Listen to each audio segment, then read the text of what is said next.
Hello friends, आपके अपने YouTube channel तैयारी कैंपस में आपका स्वागत है।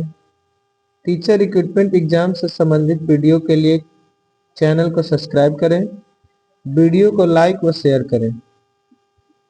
आज के इस वीडियो में हम देखने वाले हैं बीपीएससी शिक्षक भर्ती में पूछे जाने वाले कॉमन पेपर के 40 प्रश्न, जो रुक्मिणी पब्लिकेशन के सेट बुक से सेट नंबर 11 का क्वेश्चन का डिस्कशन कराने वाले हैं। इस 40 प्रश्न में 8 question current affair, 8 Indian national movements, 8 geography, 8 current, 8 science और 8 मैथ, टोटल 40 क्वेश्चन का डिस्कशन कराने वाले हैं। इस 40 क्वेश्चन जो हम देखेंगे, यह रुक्मिणी पब्लिकेशन के बुक का क्वेश्चन है, जो बिल्कुल आयोग के पैटर्न पर बनाया गया है। वीडियो को शुरू करते हैं। फर्स्ट क्वेश्चन, किस स्थिति में प्रकाशीय तंतु संचरण में प्रकाश की किरणों का बार बार पूर्ण आंतरिक परावर्तन होता है? बार बार पूर्ण आंतरिक परावर्तन होने के लिए आपतन कोण जो है क्रांति कोण से बड़ा होना चाहिए, इसलिए इस क्वेश्चन का राइट आंसर ए होगा, आपतन कोण ग्रेटर देन क्रांति कोण। अगला क्वेश्चन, निम्न में से कौन सा मिलान सत्य है? फर्स्ट ऑप्शन है द्रव्यमान स्पेक्ट्रोग्राफ चैडविक, परमाणु क्रमांक मोसले, न्यूट्रॉन मुल्किन। इस क्वेश्चन का राइट आंसर होगा परमाणु क्रमांक मोसले। मोसले ने जो है आधुनिक आवर्त सारणी का आविष्कार किया था, और आधुनिक आवर्त सारणी जो है परमाणु क्रमांक या परमाणु संख्या पर आधारित था, इसलिए इस क्वेश्चन का राइट आंसर होगा बी। न्यूट्रॉन जो है, न्यूट्रॉन का आविष्कार किया था चैडविक, और प्रोटॉन का रदरफोर्ड। ठीक है, इलेक्ट्रॉन का थॉमसन, प्रोटॉन का रदरफोर्ड और न्यूट्रॉन का जेम्स चैडविक। अगला क्वेश्चन देखेंगे। पौधा में परिवहन की कुछ विशेषताओं का उल्लेख नीचे किया गया है, कौन सा विकल्प गलत विशेषता को दर्शाता है? ऑप्शन को देखेंगे। जाइलम जल का परिवहन करता है और फ्लोएम भोजन का परिवहन करता है, यह राइट ऑप्शन है। जल और भोजन दोनों की गति द्विदिशीय होती है, यह ऑप्शन जो है बिल्कुल गलत है। जल और भोजन जो है, यह दोनों की दिशा द्विदिशीय नहीं होता है। जल जो है एक दिशीय होता है, लेकिन भोजन जो है द्विदिशीय होता है। भोजन जब पौधे के पत्तों में बनता है तो वह जड़ की ओर या जड़ से भी पत्ते की ओर भोजन जाता है, इसलिए जल एक दिशीय और भोजन द्विदिशीय होता है। अतः इस क्वेश्चन का गलत ऑप्शन बी होगा। अगला क्वेश्चन देखेंगे।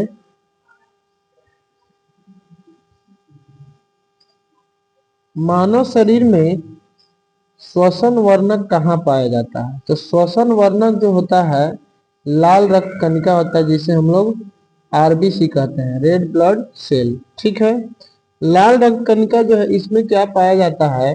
इसमें हीमोग्लोबिन पाया जाता है, और हीमोग्लोबिन जो है हमारे रक्त का क्या करता है? परिसंचरण करता है।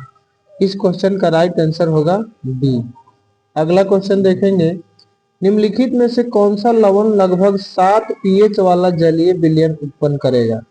तो हम लोग जानते हैं कि 7 पीएच किसका होता है? उदासीन का होता है। तो उदासीन उत्पन्न करेगा K2SO4। K2SO4 ऑप्शन 3 में है, इसलिए इसका राइट आंसर होगा बी, ऑप्शन 3।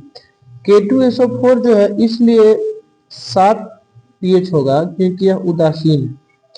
K2SO4 जो है प्रबल अम्ल और प्रबल क्षार से मिलकर बनता है। प्रबल अम्ल KOH और प्रबल क्षार H2SO4 को जब मिलाते हैं तो बनता है K2SO4, इसलिए प्रबल अम्ल और प्रबल क्षार मिल करके उदासीन बनाते हैं, इसलिए इसका राइट आंसर हो जाएगा K2SO4। अगला क्वेश्चन देखते हैं। उस विकल्प का चयन कीजिए जिसमें केवल जैव निम्न करणीय पदार्थ शामिल है। वैसा ऑप्शन खोजना है जिसमें सभी का सभी जैव निम्न करणीय है। इसका राइट आंसर हो जाएगा सी। इसमें जो है अंडा का छिलका, कागज, बासी बिस्किट, फल सब्जी के छिलका, यह जो है जैव निम्न करणीय। जैव निम्न करणीय का मतलब कि इसमें जो है स्वतः ही अपघटित हो जाते हैं। जीवाणु और कवक सबसे बड़े अपघटक की भांति कार्य करता है। और बाकी जो ऑप्शन है बैटरी, सब्जी के छिलका, बासी रोटी, बैटरी, सब्जी के छिलका, यह सब जो है अजैव निम्नकरणीय है। इसका राइट आंसर हो जाएगा सी। अगला क्वेश्चन देखते हैं। क्लोरोफ्लोरोकार्बन निर्गमित न करने वाले रेफ्रिजरेटरों का निर्माण संपूर्ण विश्व में अनिवार्य कर दिया गया है। यह ओजोन के क्षरण को रोकने में किस प्रकार सहायक होगा? इस क्वेश्चन का राइट आंसर होगा ए। यह जो है ओजोन अणुओं के साथ अभिक्रिया करने वाले CFC के निर्गमन को कम करेगा। तो जब CFC का निर्गमन कम होगा तो इससे ओजोन का बचाव होगा, इसलिए इसका राइट आंसर होगा ए। अगला क्वेश्चन देखते हैं। जंतु प्रजनन के संबंध में निम्नलिखित में से कौन सी विशेषता गलत है? इसमें जो है गलत को चुनना है, ठीक है, इसमें गलत ऑप्शन को चुनना है। मानव मादा में अंडाणु का निषेचन गर्भाशय में होता है, तो फर्स्ट ऑप्शन ही गलत है, ठीक है। इसमें क्या है कि अंडाणु का निषेचन जो है गर्भाशय में नहीं होता, अंडाणु का निषेचन होता है किसमें? फैलोपियन ट्यूब में, ठीक है। तो इस क्वेश्चन का रॉन्ग ऑप्शन है मानव मादा में अंडाणु का निषेचन गर्भाशय में न होकर यह कहाँ होता है? फैलोपियन ट्यूब में होता है। फैलोपियन ट्यूब को हम लोग बोलते हैं फैलोपियन नालिका। अगला क्वेश्चन।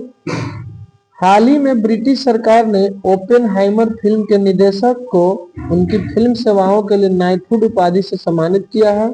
तो इस क्वेश्चन का राइट आंसर है क्रिस्टोफर नोलन। क्रिस्टोफर नोलन को ओपेनहाइमर फिल्म के निर्देशक के रूप में जो है नाइटहुड की उपाधि से सम्मानित किया गया है। अगला क्वेश्चन है। हाल ही में एयरलाइन आकाशा एयर ने किन दो शहरों के बीच पहली उड़ान के साथ अपना अंतर्राष्ट्रीय परिचालन शुरू किया है? तो यह इसका क्वेश्चन का राइट आंसर है मुंबई से दोहा। मुंबई से दोहा के बीच एयरलाइन आकाशा ने अपना परिचालन शुरू किया है। दोहा जो है कतर देश की राजधानी है। अगला क्वेश्चन देखेंगे। भारतीय क्रिकेट कंट्रोल बोर्ड BCCI द्वारा भारतीय क्रिकेट T20 टीम 2024 का कोच किसे नियुक्त किया है? तो T20 का कोच जो है राहुल द्रविड़ को नियुक्त किया गया है। अगला क्वेश्चन। विश्व एड्स दिवस 2023 का थीम क्या रखा गया था? यह जो है 2023 का थीम पूछा गया है, लेकिन हम लोग जानेंगे कि 2024 का थीम भी क्या है। तो 2023 का थीम था समुदायों को नेतृत्व करने दे। इसका ऑप्शन सी होगा, समुदायों को नेतृत्व करने दे। और अगर हम लोग 2024 के थीम का बात करें तो 2024 का थीम है सही रास्ता अपनाएं, मेरा स्वास्थ्य मेरा अधिकार। एड्स दिवस 2024 का थीम है सही रास्ता अपनाएं, मेरा स्वास्थ्य मेरा अधिकार। यह जो है एड्स दिवस 1 दिसंबर को जो मनाया जाता है 2024 का थीम है। अगला क्वेश्चन देखेंगे। बिहार में IIM बोध गया दीक्षांत समारोह के संबोधन के दौरान उपराष्ट्रपति जगदीप धनखड़ ने वर्ष कब तक भारत को एक विकसित देश बनाने के प्रयास का हिस्सा बनाने का आग्रह किया? तो यह जो है 2047 तक भारत को विकसित देश बनाने का आग्रह किया गया है। भारत जो है 2047 तक विकसित देश बनने का प्रयास है। अगला क्वेश्चन देखेंगे। 75वें गणतंत्र दिवस 2024 के अवसर पर कुल कितने पद्म पुरस्कार प्रदान किया गया है? दोस्तों आप देख सकते हैं कि यह जो है गणतंत्र दिवस 2024 की बात की गई है। हालांकि 2025 के भी पद्म पुरस्कार की घोषणा हो गई है। सबसे हम लोग पहले जानेंगे, पूछ सकता है 24 का भी और 25 का भी। तो 24 में जो है पद्म पुरस्कार टोटल 132 लोगों को दिया गया था। टोटल कितना लोगों को दिया गया था? 132 लोगों को, जिसमें इसका राइट आंसर ए होगा। इसमें हम लोग जानेंगे कि 2024 में 5 पद्म विभूषण, 17 पद्म भूषण और 110 पद्म श्री दिया गया था। लेकिन हम लोग अगर 2025 की बात करेंगे तो 2025 में टोटल 139 पद्म पुरस्कार दिया गया है, जिसमें 7 पद्म विभूषण, 19 पद्म भूषण और 113 जो है पद्म श्री दिया गया है। ठीक है। अगला क्वेश्चन देखेंगे। इसमें ध्यान देंगे कि अगर 2024 में पद्म पुरस्कार पूछेगा तो 132 लोगों को, लेकिन 2025 में पद्म पुरस्कार पूछा जाएगा तो टोटल 139 लोगों को दिया गया। अगला क्वेश्चन देखेंगे, एयरपोर्ट काउंसिल इंटरनेशनल के अनुसार दुनिया का सबसे व्यस्त एयरपोर्ट कौन सा है? तो दुनिया का सबसे व्यस्त एयरपोर्ट है ऑप्शन बी, अटलांटा अंतर्राष्ट्रीय हवाई अड्डा। ठीक है। अगला क्वेश्चन देखेंगे, हाल ही में केंद्रीय जांच ब्यूरो के संयुक्त निदेशक के रूप में किसे नियुक्त किया गया है? यह सीबीआई का बात किया जा रहा है। ठीक है, सीबीआई का बात किया जा रहा है, तो इसमें संयुक्त निदेशक है अनुराग कुमार, और सीबीआई के प्रमुख जो है अभी प्रवीण सूद है। तो सीबीआई का प्रमुख पूछा जाएगा तो प्रवीण सूद, लेकिन संयुक्त निदेशक के रूप में पूछा जाएगा तो अनुराग कुमार है। इसका राइट आंसर होगा ऑप्शन सी। अगला क्वेश्चन देखेंगे, कामागाता कारू पर सवार पंजाबी गदरकारियों की अंग्रेजी सेना के साथ भिड़ंत कहां पर हुई थी? तो यह भिड़ंत जो है आपको बजबज में हुई थी। ठीक है, यह बात है कब की? यह बात है 1914 की, जब 376 भारतीय नागरिकों को बाबा गुरदत्त सिंह ने कामागाता मारू जहाज को भाड़े पर लेकर कनाडा के वैंकूवर ले जा रहे थे, परंतु कनाडा सरकार ने इन यात्रियों को बंदरगाह पर उतरने की अनुमति नहीं दी। अतः 26 सितंबर 1914 को पुनः कलकत्ता के बजबज नामक स्थान पर लौट गया। तो यह कामागाता प्रकरण जो है बजबज से संबंधित है। अगला क्वेश्चन देखेंगे, भारतीय स्वतंत्रता संग्राम के दौरान दिल्ली चलो का नारा किसने दिया था? आप लोग जानते हैं दिल्ली चलो का नारा दिए थे सुभाष चंद्र बोस। ठीक है, दिल्ली चलो का नारा कौन दिए थे? सुभाष चंद्र बोस। सुभाष चंद्र बोस एक और नारा दिए थे, तुम मुझे खून दो मैं तुम्हें आजादी दूंगा। यह सिंगापुर में दिया गया था। सुभाष चंद्र बोस के द्वारा दो नारा, दिल्ली चलो और तुम मुझे खून दो मैं तुम्हें आजादी दूंगा, यह सुभाष चंद्र बोस के द्वारा दिया गया था। सुभाष चंद्र बोस ने ही द इंडियन स्ट्रगल नामक पुस्तक लिखी थी। ठीक है। अगला क्वेश्चन देखेंगे, सिंधु सभ्यता के इनमें से किन स्थलों में जलाशयों के साक्ष्य मिले हैं? तो जलाशयों के साक्ष्य मिले हैं धौलावीरा में। जलाशयों के साक्ष्य मिले हैं धौलावीरा में। अगला क्वेश्चन देखेंगे, भारत के किस वायसराय ने देसी भाषा प्रेस अधिनियम प्रस्ताव दिया था? तो देसी भाषा प्रेस अधिनियम प्रस्ताव को दिया था लॉर्ड लिटन ने। ठीक है। वर्नाकुलर प्रेस एक्ट कब आया था? तो यह 1878 में आया था। ठीक है, जिसे सुरेंद्र नाथ बनर्जी ने आकाश से होने वाले वज्रपात कहा था। पूछ सकता है कि वर्नाकुलर प्रेस एक्ट जो 1878 में आया था उसे आकाश में होने वाले वज्रपात किसने कहा था? तो इसका राइट आंसर होगा सुरेंद्र नाथ बनर्जी। ठीक है, इस क्वेश्चन जो है भारत के किस वायसराय ने देसी भाषा प्रेस अधिनियम को प्रस्ताव दिया था? तो इसका राइट आंसर है लॉर्ड लिटन। अगला क्वेश्चन देखते हैं, हैदर अली कहाँ का शासक था?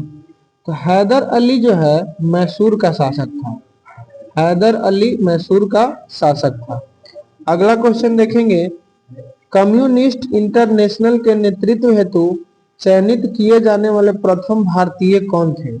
यह जो है चयन किए जाने वाले प्रथम भारतीय थे मानवेंद्र नाथ राय। इन्हीं को बोला जाता है एम.एन. राय। ठीक है, एम.एन. राय जो है मानवेंद्र नाथ राय को ही बोला जाता है।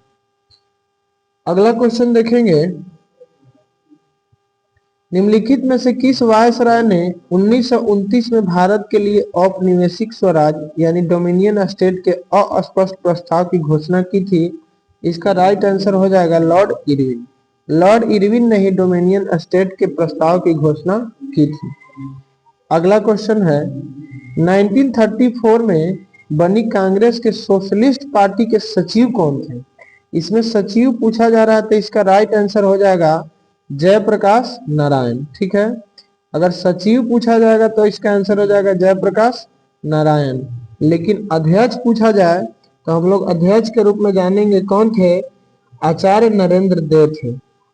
अगर अध्यक्ष पूछता तो आचार्य नरेंद्र देव। ठीक है, लेकिन सचिव कौन थे? जयप्रकाश नारायण। ठीक है। अगला क्वेश्चन देखते हैं, इनमें से कौन सुनामी चेतावनी का एक संकेत है? तो सुनामी चेतावनी का संकेत है कि समुद्र तट से तुरंत वापस गिरने वाली पानी जो है किस चीज का संकेत है? सुनामी चेतावनी का संकेत। अगला क्वेश्चन देखेंगे, वायुमंडल में उपस्थित कौन सी गैस पराबैंगनी किरणों को अवशोषित करती है? तो यह जानते हैं कि पराबैंगनी किरणों को अवशोषित करती है ओजोन गैस। ओजोन गैस को हम लोग बोलते हैं O3। इसमें ऑक्सीजन कितना होता है? ऑक्सीजन आयन की संख्या 3 होता है। ठीक है। आप जानते हैं कि यह जो है ओजोन गैस जो है पराबैंगनी किरणों को अवशोषित करती है। अगला क्वेश्चन, पृथ्वी का कौन सा भाग मैग्मा का मुख्य स्रोत है? तो मैग्मा का मुख्य स्रोत है मेंटल। ठीक है। पृथ्वी के आंतरिक भागों को 3 मंडल में बांटा गया है, क्रस्ट, मेंटल तथा कोर, जिसमें मेंटल जो है इसमें मैग्मा का मुख्य स्रोत है। अगला क्वेश्चन देखेंगे, ताप्ती नदी का उद्गम स्थल कहाँ है? तो ताप्ती नदी का उद्गम स्थल जो है सतपुड़ा है। कहाँ है? तो सतपुड़ा है। ताप्ती नदी का उद्गम स्थल सतपुड़ा है। यह जो है मध्य प्रदेश के बैतूल जिले में सतपुड़ा की पहाड़ी से निकलती है। अगला क्वेश्चन, गर्मियों के मौसम के समाप्ति के समय विशेषकर केरल और कर्नाटक में पूर्व मानसूनी वर्षा होना अत्यंत आम है। इसे प्रायः किस नाम से संदर्भित किया जाता है? इसी को बोला जाता है आम्र वर्षा। ठीक है। अगला क्वेश्चन देखेंगे, मैंग्रोव वन कहाँ पाए जाते हैं? तो मैंग्रोव वन आप जानते हैं कि यह जो है ज्वार भाटा से प्रभावित तटों में पाए जाते हैं। मैंग्रोव वन ज्वार भाटा से प्रभावित तटों में पाए जाते हैं। निम्नलिखित में से कौन सा युग्म सुमेलित नहीं है? तो यह जो है सुमेलित करना है कि अर्जेंटीना, प्रेरीज, ऑस्ट्रेलिया, डाउन्स, मध्य एशिया स्टेपी। तो इसका फर्स्ट ऑप्शन जो है यही गलत है। अर्जेंटीना जो है यह प्रेरित से सुमेलित नहीं है।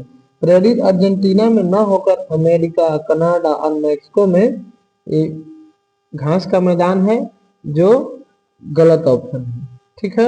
अगला क्वेश्चन, 2011 की जनगणना के अनुसार बिहार के किस जिले में सर्वोच्च घनी आबादी दर्ज की गई है? तो बिहार में सर्वोच्च घनी आबादी शिवहर की है। ठीक है। 2011 की जनगणना के अनुसार हमारा आबादी कितना था? औसत जनसंख्या घनत्व 1106 था, लेकिन शिवहर में जो है 1880 जनसंख्या घनत्व दर्ज किया गया है। इसी को देखते हुए बिहार के शिवहर जिला जो है सर्वोच्च घनी आबादी दर्ज की गई। अगला क्वेश्चन देखेंगे। अगला क्वेश्चन है, मैथ का क्वेश्चन है।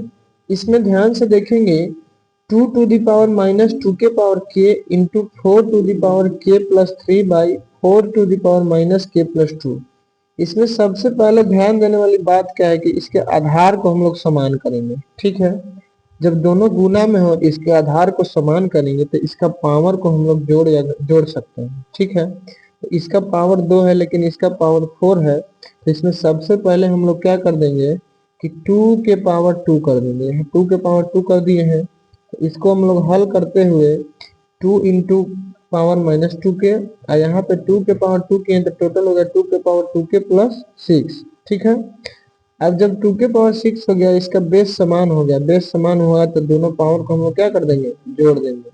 और दोनों पावर को जोड़ने के बाद आगे हम लोग देखेंगे कि क्या बच जाता है। यह जो है लास्ट में आपको k बराबर जो है -4 बच जाता है। तो इसका आंसर हो जाएगा k बराबर -4। क्वेश्चन में हम लोग देखेंगे k बराबर -4 ऑप्शन में है बी में। ठीक है।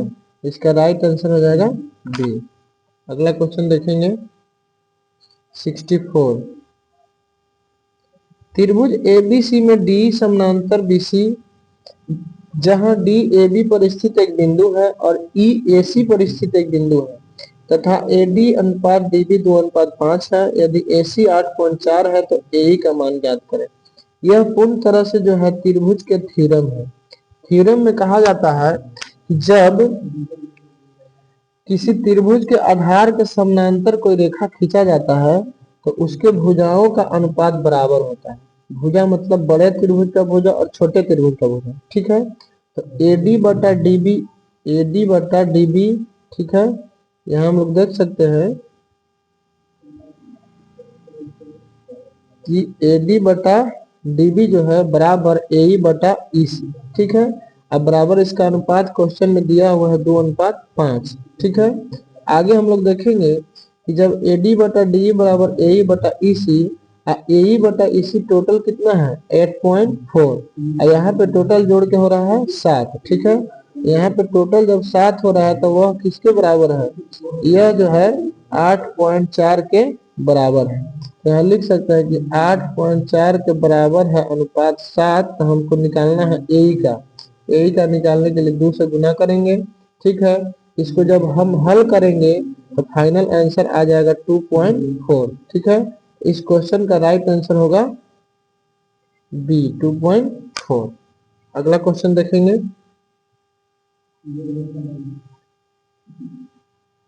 2x³ minus x square plus 13x plus 6 को 2x प्लस 1 से विभाजित करना है। तो जब विभाजित करने के लिए कहा जाता है तो हमें सबसे पहले ध्यान देना है कि 2x प्लस 1 बराबर 0। ठीक है, यहाँ से हम लोग क्या करते हैं कि x का मान निकालते हैं। तो 2x प्लस 1 बराबर 0, तो 2x बराबर -1 और x बराबर क्या हो जाएगा -1/2। ठीक है, तो जब x बराबर -1/2 हो गया तो क्वेश्चन में जो दिया हुआ है उसमें x का मान हम लोग बैठा देते हैं। 2x³ माइनस एक्स स्क्वायर, इसमें जहां जहां x है वहां वहां x का मान बैठा देते हैं। तो यहाँ पे x³ था तो -1/2 के होल की, एक्स स्क्वायर था तो -1/2 के होल स्क्वायर, x था तो -1/2। इसके मान को बैठा करके टोटल वैल्यू निकालेंगे तो इसका वैल्यू आता है -4। इस क्वेश्चन का क्या हो जाएगा राइट आंसर, इसमें से राइट आंसर हो जाएगा उपयुक्त में से कोई नहीं, जब -4 नहीं है तो। अगला क्वेश्चन देखेंगे। एक चिकित्सा संस्थान की पहली 2 कक्षाओं में छात्रों की संख्या का अनुपात 8:17 है। दूसरी और तीसरी कक्षा में छात्रों की संख्या का अनुपात 2:3 है। यदि दूसरी कक्षा में छात्रों की संख्या इतना है तो पहली और तीसरी छात्रों की संख्या का अनुपात औसत क्या है। इसमें 2 अनुपात दिया गया है। पहला दिया हुआ है a अनुपात b और एक दिया हुआ है b अनुपात c। इसी पर हम लोग निकालेंगे। यहाँ देख सकते हैं कि a अनुपात b दिया हुआ 8:17 और b अनुपात दिया हुआ है 2:3। तो इसको हम लोग तिरछा तिरछी गुना करते हैं ऐसे करके। 8 में 2 से करेंगे 16, 17 दुना 8 दुना 17 दुना 34 और 17 तिया 51। इसमें एक और हम लोग ऑप्शन अपना सकते हैं कि जिसके सामने खाली होता है उसको बैठा देते हैं। 2 के सामने खाली 2 बैठा दिए, 17 के सामने खाली 17 बैठा दिए, फिर भी अनुपात वही होगा। 8 दुना 16, 17 दुना 34, 17 तिया 51। अब क्वेश्चन में दिया हुआ है कि दूसरी कक्षा में छात्रों की संख्या 612 है। तो दूसरी कक्षा का अनुपात कितना है 34 है। तो हम लोग क्या करेंगे कि 612 को तुलना करेंगे 34 से। और निकालना कितना है, निकालना है हम लोग को पहली और तीसरी कक्षा में छात्रों की संख्या। तो पहली और तीसरी में 51 और 16, तो 51 और 16 हम लोग को कितना हो जाएगा, 51 और 16 हो जाएगा 67। तो 67 में जितना अनुपात आया था 18 से गुना कर देंगे तो टोटल आंसर हो जाएगा 603। ठीक है, इस क्वेश्चन का राइट आंसर हो जाएगा 603। अगला क्वेश्चन देखेंगे। निम्नलिखित डेटा के लिए मानक विचलन की गणना करें। तो मानक विचलन निकालने के लिए सबसे पहले हम लोग एवरेज निकालते हैं। ठीक है, एवरेज कैसे निकाला जाता है, सब के जोड़ के जितना संख्या 5 को तो 5 से भाग दे देंगे, ये निकल जाएगा मानक विचलन। ठीक है, सॉरी औसत, औसत यहाँ निकल गया 5। अब मानक विचलन के लिए हम लोग क्या करते हैं कि जो औसत आया औसत में से सबको बारी बारी से घटाते हैं और घटा के रूट स्क्वायर करते हैं। ठीक है, तो यहाँ हम लोग देख सकते हैं कि जब 5 में से 3 घटाएं तो 2 का स्क्वायर किए, 5 में 4 घटाते 1 उसका स्क्वायर किए, 5 में से 5 0 उसका स्क्वायर किए, 5 में से 6 -1 उसका स्क्वायर किए, 5 में से 7 -2 उसका स्क्वायर किए। इसमें फाइनली आंसर हमारा आ जाएगा √2। इस क्वेश्चन का राइट आंसर हो जाएगा ऑप्शन सी। ठीक है, मानक विचलन में हम लोग ध्यान देते हैं कि सबसे पहले संख्या का औसत निकालते हैं, उसके बाद अंडर रूट में करके औसत से प्रत्येक संख्या को घटाकर स्क्वायर करते हैं, उसके बाद निकलता है मानक विचलन। अगला क्वेश्चन देखेंगे। एक कॉलेज में 3600 छात्र हैं, जिनमें से 82% फुटबॉल खिलाड़ी हैं, 7% कबड्डी खिलाड़ी हैं, 4% शतरंज खिलाड़ी हैं और शेष क्रिकेट खिलाड़ी हैं। तो जब यहाँ पे शेष पूछा जा रहा है तो हम लोग जानते हैं कि किसी भी चीज का टोटल परसेंटेज 100 होता है, तो हम लोग 100 में से घटा देंगे। तो टोटल यहाँ दिया हुआ है 3600। 3600 का कितना परसेंट, तो 100 में से 82 घटा, फिर 7 घटा, फिर 4 घटा, तो टोटल बच गया 7। तो 3600 का 7% हम लोग निकालेंगे, तो इसका राइट आंसर आता है 252। 252 ऑप्शन नंबर कितना में है, तो बी में है। इस क्वेश्चन का राइट आंसर हो जाएगा ऑप्शन बी। अगला क्वेश्चन देखते हैं।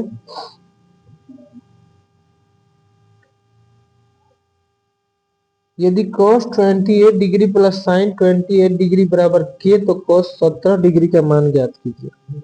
cos 17 डिग्री का मान निकालना है तो हम लोग पहले देख सकते हैं कि यह cos, इस cos को और इस sin को, ठीक है, cos को इस sin को दोनों को सेम कर देते हैं। या तो cos को sin कर दें या sin को cos कर दें, तो हम लोग cos को sin को cos कर देते हैं। ठीक है, यहाँ देख सकते हैं कि cos 28 जो है sin 28, तो sin 90 माइनस थीटा बराबर cos थीटा होता है। तो sin 28 जो है इसको 90 में से कितना घटाएंगे, तो 62 घटाएंगे। तो cos 28 प्लस cos 62 बराबर k।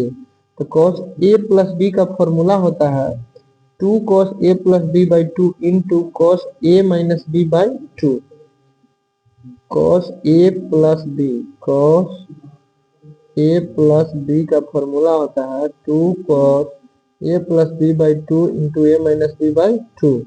इसको जब हम लोग बैठाते हैं तो 2 cos 45 आता है, यहाँ पे cos 17 आता है। ठीक है, तो cos 45 का मान हम लोग जानते हैं 1/√2 होता है, यहाँ बच जाता है cos 17। ठीक है, तो √2 cos 17 बराबर k, इसलिए cos 17 बराबर k बटा √2। इसका हम लोग का फाइनल आंसर आ गया k बटा √2। इसमें k बटा √2 ऑप्शन सी है, इसलिए इस क्वेश्चन का राइट आंसर सी होगा। अगला और लास्ट क्वेश्चन देखते हैं।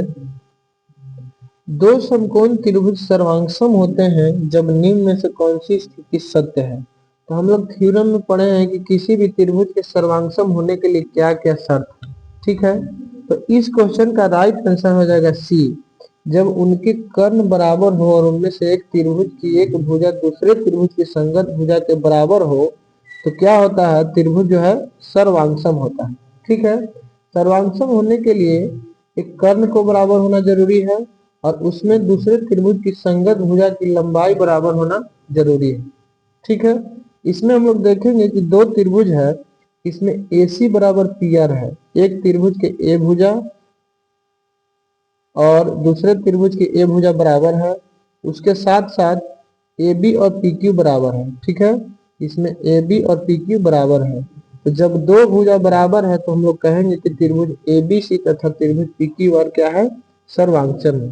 ठीक है, जब दो समकोण त्रिभुज सर्वांगसम होते हैं तब उनके कर्ण बराबर हो और इनमें से किसी एक त्रिभुज की एक भुजा की लंबाई में दूसरे भुजा की संगत भुजा, संगत भुजा का तात्पर्य है कि कर्ण जो अगर लंब बराबर है तो लंब दूसरे त्रिभुज में भी होना चाहिए, आधार है तो दूसरे त्रिभुज में भी आधार होना चाहिए, और एक कर्ण तो बराबर होना ही चाहिए। ठीक है, तो हम लोग यहाँ पे टोटल 40 क्वेश्चन देख चुके हैं।